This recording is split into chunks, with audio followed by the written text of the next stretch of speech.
ഒരു ദിവസം മുന്നേയുള്ള പ്രഭാതത്തെ സ്വാഗതം ചെയ്തത് രണ്ട് പുഞ്ചിരി തൂകുന്ന ആളുകളുടെ മുഖങ്ങളെ കാട്ടിയിട്ടാണ്.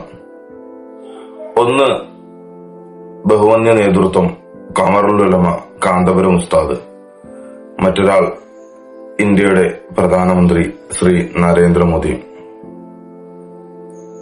ഒരു കാര്യം ആ ചിത്രത്തിൽ പ്രത്യേകം നമുക്ക് ശ്രദ്ധിക്കാൻ കഴിയും. ചിരകാല സൗഹൃദത്തിന്റെ ഗാഢമായ ബന്ധത്തെ സൂചിപ്പിക്കുന്ന തരത്തിലായിരുന്നു അതിൽ രണ്ടാളുകളും. കൈപിടിച്ചുകൊണ്ട് വീൽ ചെയറിലിരിക്കുന്ന കാന്തപുരം ഉസ്താദിനെ ചേർത്ത് പിടിക്കുന്ന നമ്മുടെ പ്രധാനമന്ത്രിയെ ആ ചിത്രത്തിൽ നമുക്ക് കാണാമായിരുന്നു. ഇരിക്കുന്ന ഇരിപ്പിടത്തിന് പോലും തുല്യതയുണ്ടായിരുന്നു എന്നുള്ളത് മറ്റൊരു പ്രത്യേകതയാണ്. ലോകരാഷ്ട്രങ്ങളിലെ നേതൃത്വ പാടവമുള്ള നേതൃപദവിയിലിരിക്കുന്ന ആളുകളെ ചേർത്ത് നിർത്തുന്നത് പോലെയുള്ള സമീപനം അവിടെ നമുക്ക് ദർശിക്കാൻ കഴിയുമായിരുന്നു. ഏറെ നേരത്തെ ചർച്ചകൾക്ക് ശേഷം ഉസ്താദ് തിരികെ വാഹനത്തിലേക്ക്. അവിടെയാണ് കേരളത്തിൽ കുഴപ്പങ്ങൾക്ക് തുടക്കം കുറിക്കാനുള്ള കാരണങ്ങൾ ഉണ്ടാവുന്നത്. ഒരു നാഷണൽ മീഡിയയുടെ അഭിമുഖം അവിടെ തുടങ്ങുന്നു. ഉസ്താദ് പറയുന്നു, ഇന്ത്യയിൽ മുസ്ലിങ്ങൾ സുരക്ഷിതരാണ് എന്ന്. ശേഷം കേരളത്തിലെ മാധ്യമങ്ങൾ അത് ഏറ്റെടുക്കുന്നു. ഇവിടെ മതരാഷ്ട്രവാദം ഉന്നയിക്കുന്നവരെ പോലും ചേർത്ത് നിർത്തുന്ന ആളുകൾ ഉസ്താദിനെതിരെ വിമർശനങ്ങളുമായി ഇറങ്ങി. തീവ്ര നിലപാടുള്ള പുത്തൻവാദികളായ ആളുകളെ ചേർത്ത് പിടിച്ചുകൊണ്ടാണ് ഇവരുടെയൊക്കെ നിലനിൽപ്പ് എന്നുള്ളതാണ് വൈരുദ്ധ്യാത്മകമായ ഒരു പ്രതിഭാസം. ഞാൻ കാണുന്ന, ഞാൻ അറിയുന്ന, ലോകമറിയുന്ന പണ്ഡിത ശ്രേഷ്ഠർ, ലോകമറിയുന്ന പണ്ഡിത നേതൃത്വം, അതാണ് ഖമറുൽ ഉലമ കാന്തപുരം ഉസ്താദ്. ഉസ്താദ് പറയുന്ന ഓരോ വാക്കിനും ഒരുപാട് അർത്ഥതലങ്ങൾ ഉണ്ടാവും.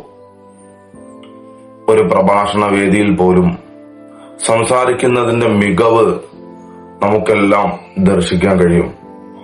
ഒരു വാക്ക് പറഞ്ഞതിനു ശേഷം അടുത്ത പദം ഉപയോഗിക്കുന്നതിന് മുമ്പ് വളരെ ചിന്തിച്ച് കൈകാര്യം ചെയ്യുന്ന 94ാമത്തെ വയസ്സിലും പക്വമാർന്ന സംസാരം ദർശിക്കാൻ കഴിയുന്ന ബഹുവന്യ നേതൃത്വം, അതാണ് ഖമറുൽ ഉലമ കാന്തപുരം ഉസ്താദ്.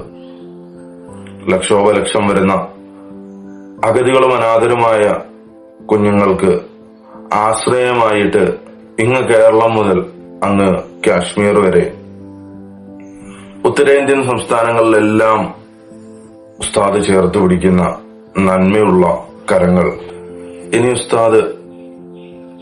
ഉസ്താദ് പ്രധാനമന്ത്രിയുമായിട്ട് ചർച്ച നടത്തിയത്, ഒരു കാര്യം പറയട്ടെ, കുറച്ച് ദിവസങ്ങൾക്കപ്പുറം മലേഷ്യയുടെ പ്രധാനമന്ത്രി അൻവർ ഇബ്രാഹിം തന്റെ സ്വന്തം ഫ്ലൈറ്റ് ഇന്ത്യയിലേക്ക് അയച്ചിട്ട് ഉസ്താദിനെ സ്വീകരിച്ചു കൊണ്ടുപോവുകയുണ്ടായി.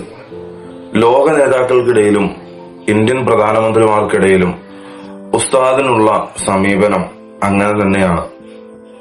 അതിനെ സമർത്ഥിക്കുന്ന പൂർവകാല നേതൃത്വത്തിന്റെ പ്രവർത്തനങ്ങളെ റിസാല അപ്ഡേറ്റ് എടുത്തുദ്ധരിക്കുന്നുണ്ട്. നമുക്കതൊന്ന് പരിശോധിക്കാം.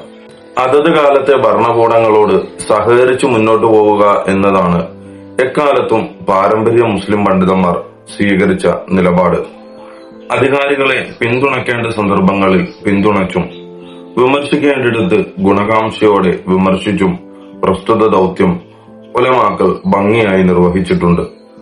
വ്യത്യസ്ത നൂറ്റാണ്ടുകളിൽ വിവിധ ഭരണകൂടങ്ങളോട് പണ്ഡിതന്മാർ പുലർത്തിയ സമീപനങ്ങളിൽ നിന്ന് ഇക്കാര്യം വ്യക്തമാകും. കർമ്മശാസ്ത്രമാണ് പണ്ഡിത നിലപാടുകളുടെ അടിത്തറ. നിസ്കാരത്തിന് അവൻ നിങ്ങളെ തടസ്സം ചെയ്യാതെ ഇരിക്കുമ്പോൾ ഒന്നും അവനെ തള്ളിക്കളയുവാനുള്ള യാതൊരു ശ്രമവും ചെയ്യൽ ഇസ്ലാമിന് ആവശ്യമില്ല. അതായത്, ഒരാൾക്ക് ഈ രാജ്യത്ത് കൃത്യമായിട്ട് നിസ്കരിക്കാനുള്ള അവസരമുണ്ടെങ്കിൽ ഇവിടെ മുസ്ലിം സമുദായം സുരക്ഷിതരാണ്.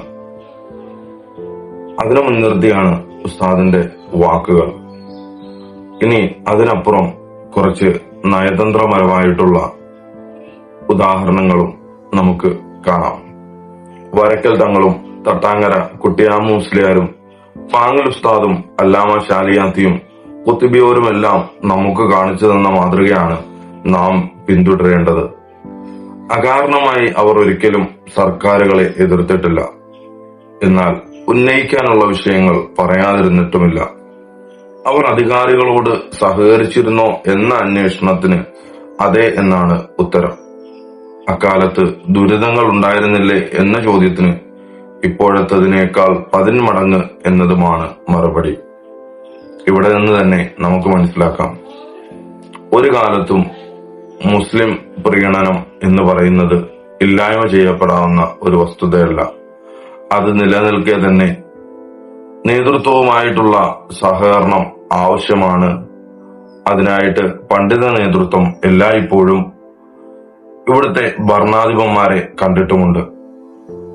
പ്രസ്തുത വിഷയത്തെ മുൻനിർത്തിക്കൊണ്ടാണ് ബഹുവന്യരായ കാന്തപുരം ഉസ്താദും പ്രധാനമന്ത്രിയെ കണ്ടിട്ടുള്ളത്. അതിന്റെ ഗുണഫലങ്ങൾ ഭാവിയിൽ നമുക്ക് ദർശിക്കാവുന്നതുമാണ്.